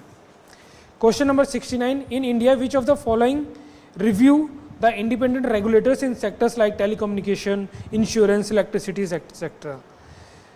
इसमें option 1, ad hoc committee set up by the Parliament, इसको निगरानी करती है। Parliamentary department related standing committees होती हैं, वो इसको निगरानी करता है। बाकी जो होते हैं वो उनके रोल्स आपको पता ही है, फाइनेंस कमीशन, नीति आयोग, इन सब के डिफरेंट रोल्स होते हैं। 69 का आंसर जो है वो है ए, 1 और 2। 70th है, ये काफ़ी स्टूडेंट्स ने गलत किया है, क्योंकि 5 ईयर प्लान्स के बारे में हम लोग बहुत बड़ी गलती करते हैं। जो पुराने 5 ईयर्स प्लान्स है उसके बारे में हम लोग नहीं पढ़ते हैं, तो मेरा एडवाइस रहेगा पुराने प्लान्स को आप पढ़िए। इस तरह का क्वेश्चन पहले भी आ चुका है इंडिकेटिव प्लानिंग के बारे में। इसका आंसर मैं आपको बता देता हूँ। 70th का जो आंसर है वो है ए, मतलब फर्स्ट एंड सेकंड जो ऑप्शंस हैं वो करेक्ट हैं। आप ये सारे प्लान्स को डिटेल में पढ़िए और मेंस में आपके काफ़ी ज़्यादा यूज़फुल होने वाले हैं। Question number 71 with reference to AIIB के बारे में है। तो करंट अफेयर्स आप लोग पढ़ते हैं, ये वाला क्वेश्चन आपने इजीली अटैम्प्ट कर दिया होगा, ये मैं एक्सपेक्ट करता हूँ। AIIB has more than 80 members, correct. India is the largest share holder in AIIB, India तो नहीं है, कौन सा है? China. AIIB does not have any member from outside Asia, ऐसा नहीं है, काफ़ी सारे मेंबर्स हैं। तो 71 का आंसर क्या हुआ? A. 72 what was the purpose of inter creditor agreement signed by the Indian banks and financial institutions recently. Current affair का डायरेक्ट क्वेश्चन है। Option D, to aim at faster resolution of stressed assets of ₹50 crore और more which are under consortium landing. Main बात जो है वो consortium landing के बारे में है। Option D is the current answer based on the current affairs. Chairman 73 question है, chairman of the public sector banks are selected by Bank Board Bureau. Factual question current affair की basis पे, current affairs को आप अच्छे से पढ़िए। 74th question, consider the following statements which are correct. Petroleum and Natural Gas Regulatory Board is the first regulatory body set up by the Government of India. Incorrect. Second option, one of the tasks of this body is to ensure competitive markets for the gas. ये आपको पता है कि ये correct है. Appeals against the decision go to the appellate tribunals for electricity. This one is also correct. So 74th का answer है B. काफ़ी लोगों ने ये क्वेश्चन को अटैम्प्ट नहीं किया क्योंकि नॉलेज का थोड़ा कमी रही है, ये करंट अफेयर में भी ज़्यादा डिस्कस नहीं हुआ है। कुछ तरह इस तरह क्वेश्चन बाउंसर्स देते रहते हैं यूपीएससी वाले। Question number 75, with reference to communication technologies what are the differences between LTE and VoLTE? First option, LTE is commonly marketed as 3G and voltage is commonly marketed as advanced 3G। आप लोग mobile use करते हैं, उसमें किसी में LTE लिखा आता है, 4G वोल्टे वगैरह लिखा आता है, तो आप इजीली आइडेंटिफाई कर सकते हैं। First option is wrong. Second option, LTE is data only technology and VoLTE is voice only technology, ये भी गलत है। तो 75th का आंसर है D. 76, maternity benefit amendment act 2017 के बारे में बताता है। अब इसमें से करेक्ट चॉइसेस हमें आइडेंटिफाई करनी है। फर्स्ट ऑप्शन है pregnant womens are entitled for 3 month pre delivery and 3 months post delivery paid leaves. इसमें 6 महीने की लीव्स होती हैं, लेकिन इसने जैसे स्पेसिफाई किया है ना कि प्री डिलीवरी और पोस्ट डिलीवरी, ऐसा कुछ नहीं होता है। पोस्ट डिलीवरी भी आप 6 महीने की लीव्स ले सकते हैं। तो ये जो फर्स्ट ऑप्शन है वो गलत है। Second option, enterprises with crutches must allow mother minimum 6 crutches visit daily। 6 नहीं है, इसका आंसर है 4। तो अगर आप फर्स्ट एंड सेकंड को अगर आप कंसिडर करते हैं कि ये दोनों गलत हैं, तो आपका एक ही ऑप्शन बचता है, वो है थर्ड। क्योंकि जो 2 बच्चों वाला कॉन्सेप्ट है उसके बाद आपकी एंटाइटलमेंट्स जो होती है वो आपकी रिड्यूस हो जाती है। तो जो आपका 76 का जो आंसर है वो है सी, मतलब women are with 2 children get reduced entitlements. 77, ये मुझे याद है कि मनीष सर ने जब क्लास ली थी, ये बहुत अच्छे से world bank ease of doing business पढ़ाया था। अब इसमें क्या क्या इंडेक्स के सब इंडेक्सेस होते हैं उसके बारे में सर ने पिक्चर एक पूरी इमेज दिखाई थी। उसमें पेइंग टैक्सेस होता है, रजिस्टरिंग प्रॉपर्टीज़ होता है, डीलिंग विद कंस्ट्रक्शन परमिट होता है, बहुत सारे होते हैं। तो उसमें हमने ये भी डिस्कस किया था कि किस किस में इंडिया की रैंकिंग बढ़ी है, किस किस में नहीं बढ़ी है। तो अगर आपने वो उस चीज़ को अगर आपने ध्यान से किया होगा तो ईजिली आप आइडेंटिफाई कर सकते हैं कि लॉ एंड ऑर्डर जो होता है ईज एंड डूइंग बिजनेस का पार्ट नहीं होता है। तो क्वेश्चन नंबर 77 का जो आंसर है वो है A. 78, in India extended producer responsibility was introduced as an important feature in which of the following? E-waste rules, current affair, direct question। 78th का C। 79th, the economic cost of food grains to the Food Corporation of India is minimum support price and bonus paid to the farmer plus procurement incidentals and distribution cost। ये थोड़ा सा tricky question है, अगर आपने नहीं किया है तो प्लीज़ इसके लिए घबराइए मत, काफ़ी लोग इसको छोड़ के आए हैं। 79 का C। Question 80th, in the context of any country which one of the following would be considered as the part of a social capital? Social capital का एक पुटमैन का कॉन्सेप्ट है कि जो आपके रिलेशंस होते हैं आपस में, सॉफ्ट रिलेशंस जो होते हैं, म्यूचुअल ट्रस्ट और हारमोनी ऑफ द सोसाइटी, उसको हम सोशल कैपिटल कहते हैं। और ये आप एसेज वगैरह में और मेल्स में आपको काफ़ी ज़्यादा यूज़फुल ये कॉन्सेप्ट होने वाला है। तो इसका जो आंसर है वो है डी, 80th का D, social capital concept given by Putnam. Question 81, with reference to the constitution of India consider the following. No high court shall have the jurisdiction to declare any central law to be constitutionally invalid. तो ये तो गलत है। Second option, an amendment to the constitution of India can not be called in to question by Supreme Court of India, ये भी गलत है। तो जो इसका आंसर रहेगा वो रहेगा डी, नीदर 1 और 2। क्वेश्चन नंबर 81 का आंसर है डी। क्वेश्चन नंबर 82, पीपीपी के बारे में, परचेजिंग पावर पैरिटी के बारे में। PPP exchange rates are calculated by comparing the prices of the same basket of goods and services in different countries. ये तो इसकी डेफिनेशन ही होती है, तो ये करेक्ट है। इन terms of PPP dollar, India is the 6th largest economy in the world. 6th है या 3rd है या 2nd है? 3rd। तो 82 का जो आंसर हुआ वो हुआ ए। 83rd है with reference to cultivation of kharif crops in India in the last 5 years consider the following statements. इसमें से जो करेक्ट है वो हमें बतानी है। Area of rice cultivation is the highest, correct. Area under the cultivation of jowar is more than that of the oil seeds, नहीं पता है तो अभी छोड़िए इसको। Area of cotton cultivation is more than that of sugar cane, ये correct है। Area under sugar cane cultivation has steadily decreased, it has steadily increased. ये सारे ट्रेंड्स आपको पता होने चाहिए, ये मेंस में काफ़ी ज़्यादा यूजफुल रहेंगे। तो अभी से आप लोग आदत डाल लीजिए ये कॉन्सेप्ट्स को याद रखने के लिए। 83 का आंसर है ए। 84th question, among the agricultural commodities imported by India which one of the following accounts for the highest imports in terms of value in the last 5 years। Answer इसका क्या है? 84th का डी। इसीलिए कहते हैं economics के जो stats होते हैं वो हमें बहुत अच्छे से आने चाहिए, और अगर स्टैट्स आपके अच्छे होंगे तभी आप मेंस में अच्छा परफॉर्म करेंगे। 84th का answer D.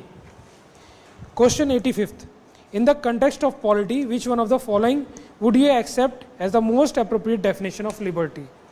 Option D, opportunity to develop one self fully. काफ़ी सिंपल क्वेश्चन है, डायरेक्ट क्वेश्चन है। 85th का डी।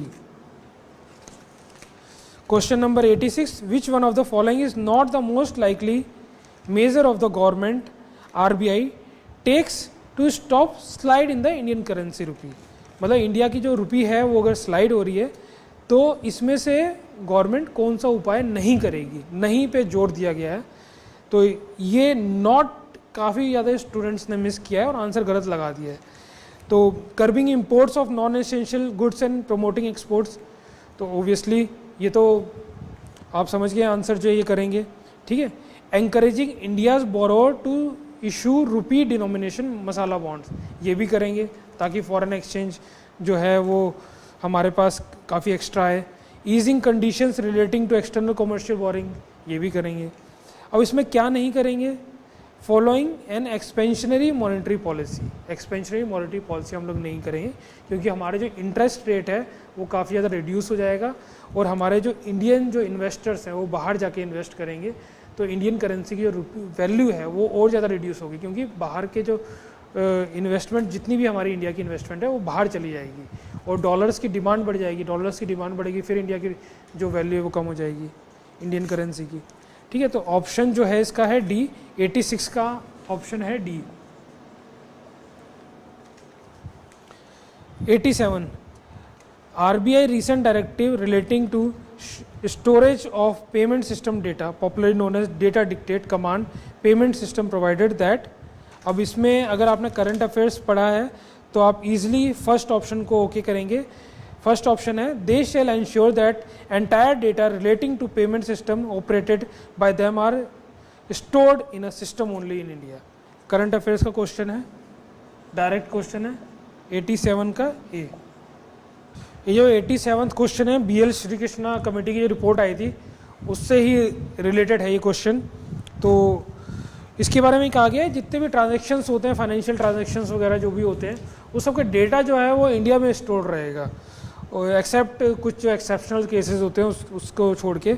और जो सिस्टम प्रोवाइडर हैं वो लोग सिस्टम ऑडिट रिपोर्ट को सबमिट करेंगे on completion of requirement as above.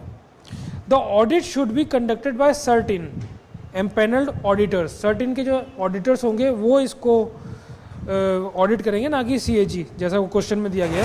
And system audit report duly approved by board of system provider shall be submitted to reserve bank not later than December 31 की date दी गई है, ठीक है। तो इससे आपको क्लैरिटी मिल गई है कि आखिर ये जो दूसरे जो आंसर्स हैं ऑप्शंस वो गलत क्यों हैं। चलिए आगे मूव ऑन करते हैं। जनरल डेटा प्रोटेक्शन रेगुलेशन के बारे में है 87 का, हाँ 87 का लिख दिया मैंने।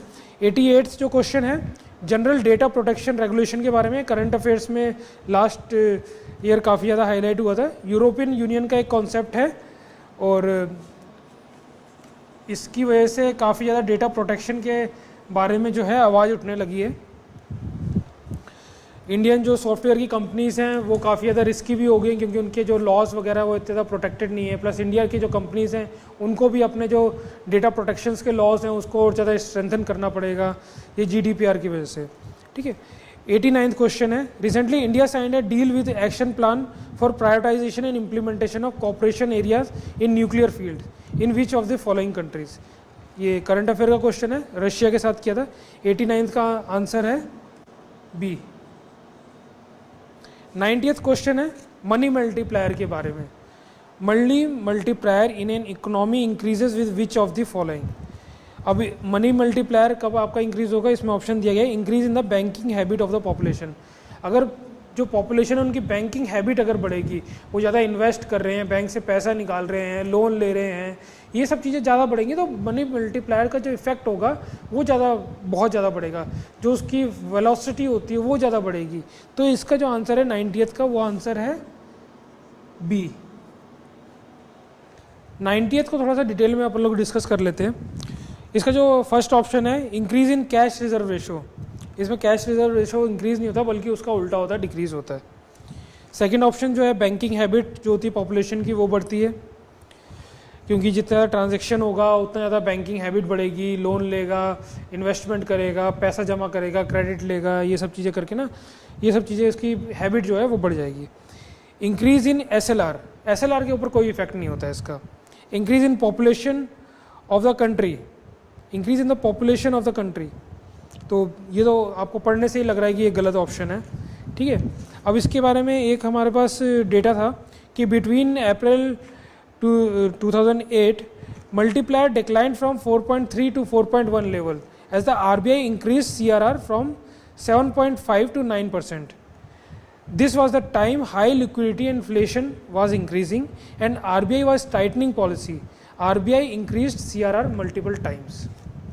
So इसका डिटेल्ड एक्सप्लेनेशन हमने नीचे अपना PDF में भी दिया हुआ है, तो होपफुली आपको ये कॉन्सेप्ट समझ में आ गया। अगर नहीं आया तो डिटेल जो PDF है उसको जरूर देखें। Question number 91, in the context of digital technologies के बारे में कॉन्सेप्ट के बारे में डिस्कशन किया गया। ये augmented realities and virtual realities concept के बारे में क्वेश्चन है। तो ऑगमेंटेड रियलिटीज़ क्या होती हैं, जैसे कि मैं यहाँ पे खड़ा हूँ, ठीक है, मेरे बगल में मतलब नरेंद्र मोदी जी खड़े हो गए, मेरे बगल में अरविंद केजरीवाल जी खड़े हो गए, जबकि वो यहाँ पे है नहीं, लेकिन लाइट्स, कैमरा, ये सब चीज़ें आपको इस तरह से लेंस वगैरह फोकस करके दिखाया जाए कि दूसरा शख्स मेरे बगल में खड़ा हुआ है। ठीक है, और जो वर्चुअल रियलिटीज़ क्या होगा, आपके पास इस तरह का कोई बॉक्स होगा और चश्मे की तरह आपको आइज़ पे लगा दिया जाएगा और आपको मतलब जो दिख रहा है आपको लगेगा कि आप उसी दुनिया में चले गए हैं। तो ये काफ़ी सारे गेम्स वगैरह आपने मॉल्स वगैरह में खेले होंगे। तो ये क्वेश्चंस के ऊपर आते हैं। ठीक है, फर्स्ट ऑप्शन है augmented reality, simulated environment is created and the physical world is completely shut out. Augmented reality में फिजिकल वर्ल्ड तो शट आउट होता ही नहीं है ना, जैसे मैंने बताया कि मेरे बगल में दो शख्स खड़े हुए हैं तो फिजिकल वर्ल्ड है। ये वर्चुअल रियलिटी का कॉन्सेप्ट है कि वर्चुअल रियलिटी में फिजिकल वर्ल्ड कट ऑफ होता है। अब सेकेंड ऑप्शन पे आइए, फर्स्ट ऑप्शन आपका गलत है, सेकेंड ऑप्शन पे आइए। Virtual reality images generated from a computer are projected on to real life objects और सराउंडिंग। तो आप देख रहे हैं ये दोनों की जो स्टेटमेंट्स है रिवर्स दी हुई हैं। ये जो इसकी डेफिनेशन दी है वो ऑगमेंटेड रियलिटी की डेफिनेशन है, और जो ऑगमेंटेड रियलिटी की डेफिनेशन दी हुई है वो वर्चुअल रियलिटी की डेफिनेशन है। तो सेकंड ऑप्शन भी आपका गलत है। अब थर्ड ऑप्शन के ऊपर आते हैं। Augmented reality allows individual to present the world and improve the experience using the cameras of a smartphone और PC। अगर आप सोचेंगे तो थोड़ा सा, अगर आप ब्रॉडली देखेंगे तो आपको ये ऑप्शन गलत लग सकता है कि क्या हमारा जो स्मार्टफोन है, हमारे कंप्यूटर है, उससे हम ऑगमेंटेड रियलिटीज़ कर सकते हैं। लेकिन जो आजकल बहुत हाई फाई फ़ोन्स आ रहे हैं, इंडिया में भले ही अवेलेबल ना हो, लेकिन नेट पे काफ़ी ज़्यादा इसके बारे में इंफॉर्मेशन है, न्यूज़ में भी काफ़ी ज़्यादा ये रहा है कि इस तरह के फ़ोन्स है, इस तरह के कैमराज हैं जिसको आप यूज़ करके ऑगमेंटेड रियलिटीज़ अपने घर में क्रिएट कर सकते हैं। तो जो ऑप्शन 3 है वो करेक्ट है। Option 4, virtual reality closes the world and transposes an individual providing complete immersion experience. मतलब आपको पूरे दुनिया से आपको अलग ही कर देते हैं। चश्मा लगा दिया, आप दुनिया में तो है नहीं, चश्मे में जो आपको दिख रहा है बस वही आपकी दुनिया है। तो फोर्थ ऑप्शन भी करेक्ट है। तो 91 का जो आंसर है वो थर्ड एंड फोर्थ करेक्ट हैं, यानी option B. Option B is the correct answer. अब 92nd क्वेश्चन के ऊपर आते हैं। The word Denisovan is sometimes mentioned in media in reference to. अब डेनिसोवन जो है वो एक एक्सटिंक्ट ह्यूमन स्पीशीज है, ठीक है। ये डेनिसोवन एक केव्स है, उसमें ये स्पीशीज पहले किसी टाइम में रहती थी। ये साइबेरिया रशिया के पास का एरिया है, वहाँ पे इस तरह की स्पीशीज पाई जाती थी, वहाँ की केव्स में, डेनिसोवियन केव्स में। अब इसमें एक ऑप्शन जो सी में दिया हुआ है, a cave system found in north east India. अगर आप ये ऑप्शन अगर डिटेल में नहीं पढ़ेंगे तो आप जल्दी से अपने तुक्के में ये सही कर सकते हैं, केव सिस्टम, लेकिन केव सिस्टम ऑफ साइबेरिया उसके बारे में बात है, नॉट नॉर्थ ईस्ट। तो इसका जो ऑप्शन बी है, एन अर्ली ह्यूमन स्पीशीज जो कि एक्सटेंड हो चुकी हैं, ये आंसर इसका सही है। 92 का जो आंसर है वो है B, extinct human species. 93, with reference to the recent development in science which one of the following statement is not correct. इसमें नॉट करेक्ट के बारे में दिया गया है। First option, functional chromosomes can be created by joining segments of DNA taken from cells of different species. आपने different species के थोड़े थोड़े डीएनए के सेगमेंट्स लिए, एक सेगमेंट बना दिया और उससे जो है वो फंक्शनिंग करने लगा, वो प्रोटीन्स वगैरह को जो प्रोड्यूस कर रहा है वो करने लगा। टेक्नोलॉजीज बहुत हाई फाई हो गई हैं।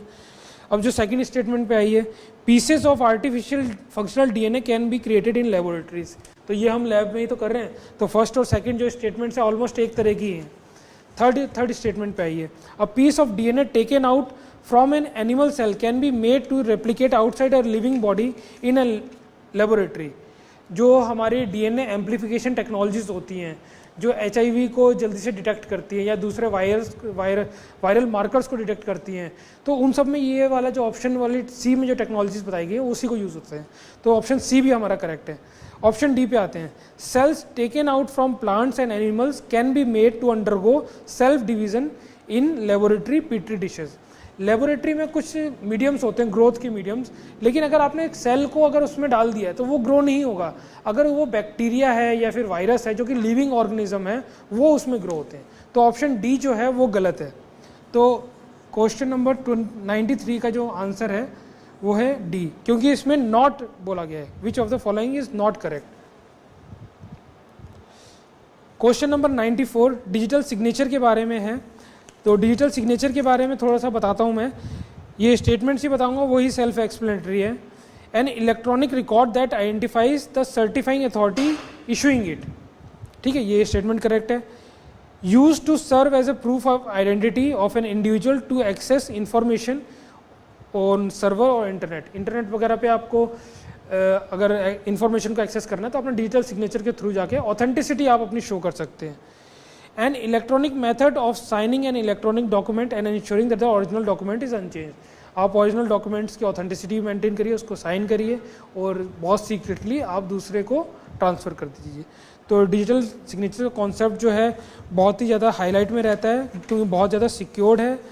और इसकी अगर आप डेफिनेशन देखें तो digital signature is a mathematical scheme for verifying the authenticity of digital messages और डॉक्यूमेंट।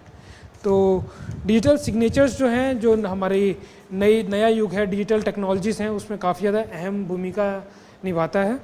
इसका जो आंसर रहेगा वो होगा डी, यानी all of the above. 94th का आंसर है D, all of the above. 95th question wearable technologies के बारे में। मतलब एक टेक्नोलॉजी से आप जैकेट वगैरह आप पहनते हैं, उसमें कुछ सेंसर्स वगैरह लगा देते हैं, तो उसको वियरेबल टेक्नोलॉजीज़ कहते हैं। अब इससे आप थोड़ा सा रिलेट करिए।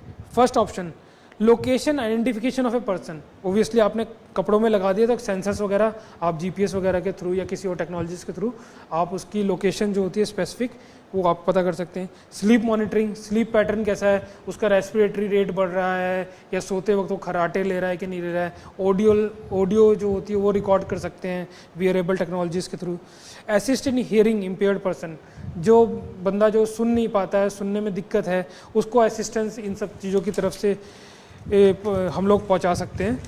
तो इसका जो आंसर रहेगा वो रहेगा डी, 1, 2 and 3। ये ऑल ऑफ दी अबव जो है वो ठीक है। इसका 95th का आंसर है D, all of the above.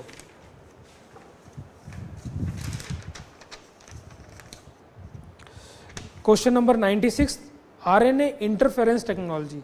तो देखिए, अगर आपको ज़्यादा इसके बारे में पता भी नहीं है तो इंटरफेरेंस के जो शब्द है उसके ऊपर ध्यान दीजिए, उसके बाद आप सवाल पे आइए।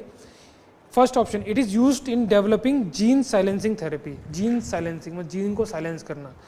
अब इंटरफेरेंस उसमें वर्ड यूज़ किया गया, साइलेंस भी कर सकता है, मतलब जीन को रोक सकता है। तो फर्स्ट ऑप्शन करेक्ट हो सकता है, मेरे हिसाब से करेक्ट है। जिसको नहीं नॉलेज है वो थोड़ा सा हिंट लेके इस आंसर को अटैम्प्ट कर सकता है। Second, it can be use in developing therapies for treatment of cancer. Obviously silence कर रहा है, रोक रहा है, तो कैंसर में क्या होता है, सेल्स की ग्रोथ बहुत ज़्यादा होती है, तो सेल्स की ग्रोथ भी रोक सकता है। ठीक है। थर्ड ऑप्शन है, it can be use to develop hormone replacement therapy. हमें तो सिर्फ साइलेंसिंग के बारे में पता है, हार्मोन के बारे में नहीं पता है। अभी थर्ड ऑप्शन को छोड़ते हैं, अभी इसको यस और नो नहीं कहते हैं। ऑप्शन 4 पे आते हैं, it can be use to produce crop plants that are resistant to viral pathogens. Viral pathogen क्या होंगे, ग्रो होंगे। साइलेंसिंग के बारे में हमने बात करी, साइलेंस मतलब रोक देगा, वायरल को भी रोक देगा, तो ऑप्शन जो फोर्थ है वो भी सही है। ठीक है। अब फर्स्ट ऑप्शन सही है, सेकंड ऑप्शन सही है, फोर्थ ऑप्शन सही है। क्या इसमें कोई चॉइस है जिसमें ये ऑप्शन सही है, या ऑल ऑफ द अबव सही है? इसमें कोई ऑप्शन नहीं है जिसमें 1, 2, 3 एंड 4 सही है। इसका मतलब थर्ड गलत है। थर्ड हमें हालांकि पता नहीं था कि हार्मोन वाला ये रीज़न होगा कि नहीं होगा, लेकिन हमने थोड़ा सा इंटेलिजेंस गैस की बेसिस पे इसको अटैम्प्ट किया है। ठीक है। तो फर्स्ट, सेकंड एंड फोर्थ ये करेक्ट है। हार्मोन रिप्लेसमेंट थेरेपी में मैं बता देता हूँ कि इस तरह का कोई कॉन्सेप्ट नहीं होता है कि आप इंटरफेरेंस टेक्नोलॉजीज़ के थ्रू हार्मोन रिप्लेसमेंट थेरेपी में आप यूज़ करें। तो क्वेश्चन नंबर 96 का आंसर है ए। क्वेश्चन नंबर 97 पे आते हैं। ये करंट अफेयर्स का क्वेश्चन है, ग्रेविटेशनल वेव्स का डिटेक्शन का है। Recently scientist observe the merger of giant black holes billions of light years away from earth, what is the significance of this observation. Current affair का direct question है gravitational waves के ऊपर। Gravitational waves might have just delivered the first sighting of a black hole devouring a neutron star. If confirmed, this would be the first evidence of the existence of such binary systems. The news just came a day after astronomers detected gravitational waves from a merger of two neutron stars for only the second time. 98th question के ऊपर आते हैं। 97th का मैं यहाँ पे लिख देता हूँ। 97th का आंसर है B, gravitational waves. 98th question के ऊपर आते हैं। With which of the following are the reasons for occurrence of multiple drug resistance in microbial pathogens? Multiple drug resistance के बारे में काफ़ी सारे क्वेश्चंस आते रहते हैं, मेंस में भी क्वेश्चन आया है, बहुत ज़्यादा हॉट टॉपिक रहता है। फर्स्ट ऑप्शन के ऊपर जाते हैं। सबसे पहले बताता हूँ, मल्टीपल ड्रग रेजिस्टेंस मतलब कि काफ़ी सारी दवा जो कि असर नहीं कर रही है, इसका सिंपल वर्ड में ये मतलब होता है। फर्स्ट ऑप्शन आता है जेनेटिक प्रिडिस्पोजिशन ऑफ सम पीपल। ठीक है। जेनेटिक प्रिडिस्पोजिशन, और इसका बहुत ही टेक्निकल तौर पे जाएंगे तब इसका लिंक बनता है, लेकिन ब्रॉड तौर पे इसका कोई लिंक नहीं होता है। तो इसको कोई जो नॉन मेडिको इंसान है वो इस ऑप्शन को अभी छोड़े, दूसरे ऑप्शंस को आप पढ़ के कैसे इसको अटैम्प्ट कर सकते हैं वो मैं आपको बता रहा हूँ। Second option, taking incorrect doses of antibiotics to cure disease. आपने सुना होगा कि जो टीबी की दवा होती है वो कुछ थोड़ी सी ले ली है, कोई उल्टी सीधी दवा ले ली तो उससे इन्फेक्शन जो होता है और बढ़ जाता है, फिर आप वो दवा भी खाते हैं तो उससे भी असर नहीं होता है। तो ये तो आमतौर पे आप न्यूज़पेपर में पढ़ते रहते हैं कि इनकरेक्ट डोजेज लेते हैं आप एंटीबायोटिक्स की, उसकी वजह से ये ड्रग रेजिस्टेंस आ जाती है। थर्ड ऑप्शन, यूजिंग एंटीबायोटिक्स इन लाइव स्टॉक। लाइव स्टॉक्स में इतनी सारी एंटीबायोटिक्स दी जाती है, वो ह्यूमन्स में दूध के थ्रू या मांस के थ्रू, जो हम मीट वगैरह खाते हैं उसके थ्रू ह्यूमन बॉडीज़ में एंटर करती जाती हैं। ठीक है। तो उससे भी ज़बरदस्ती कि आप एंटीबायोटिक्स खाते जा रहे हैं, उससे भी आप में रेजिस्टेंस आती जा रही है। फोर्थ ऑप्शन है multiple chronic diseases. Multiple chronic diseases है तो ओबियसली वो काफ़ी सारी एंटीबायोटिक्स खा रहा होगा, लंग्स का भी इन्फेक्शन है, किडनी का भी इन्फेक्शन है, तो काफ़ी सारी एंटीबायोटिक्स खा रहा है तो वैसी रेजिस्टेंस आ जाएगी। तो सेकेंड, थर्ड एंड फोर्थ ये करेक्ट ऑप्शंस हैं, ये नॉर्मल जो लेमैन है वो इसको समझ सकता है। ठीक है। तो first option already rule out हो जाता है क्योंकि हमारे पास कोई ऑप्शन नहीं है जिसमें फर्स्ट, सेकंड, थर्ड और फोर्थ कोई चॉइस हो।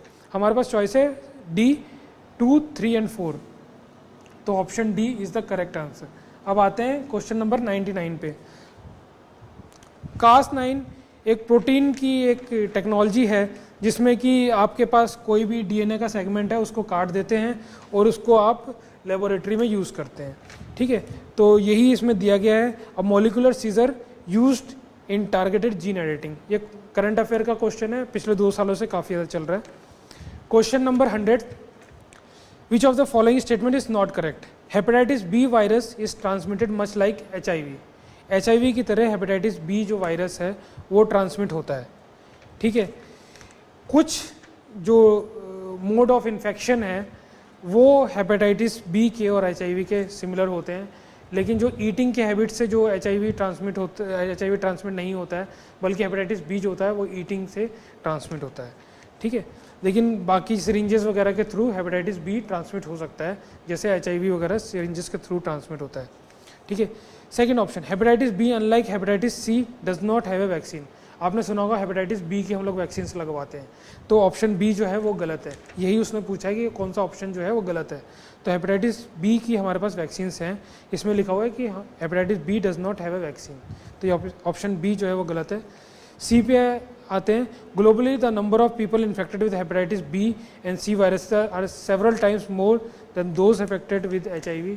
ओबियसली हेपेटाइटिस बी और सी बहुत ज़्यादा कॉमन है, HIV उससे कम कॉमन है। ऑप्शन डी पे आते हैं, some of these infected with hepatitis B and C virus do not show the symptoms for many years, ठीक है। तो काफ़ी सारे जो होते हैं सब इन्फेक्शन लेवल पे होते हैं, और मैंने आपको बता दिया हेपेटाइटिस बी आपको सबको पता है हेपेटाइटिस बी की वैक्सीन लगती हैं, तो ऑप्शन बी जो है is the right answer. 100th का ऑप्शन बी, 99th का था ऑप्शन बी। तो यहाँ पे हमारा डिस्कशन कंप्लीट होता है। I wish you all the best. और हमारी PDF नीचे दी गई है, कोई भी डिटेल आपको चाहिए PDF में आप देख सकते हैं, या हमारी जो वीडियो है उसके नीचे कमेंट कर सकते हैं। हमारी जो टीम है वो EG क्लासेस की टीम आपको रिस्पॉन्ड करेगी। Thank you very much.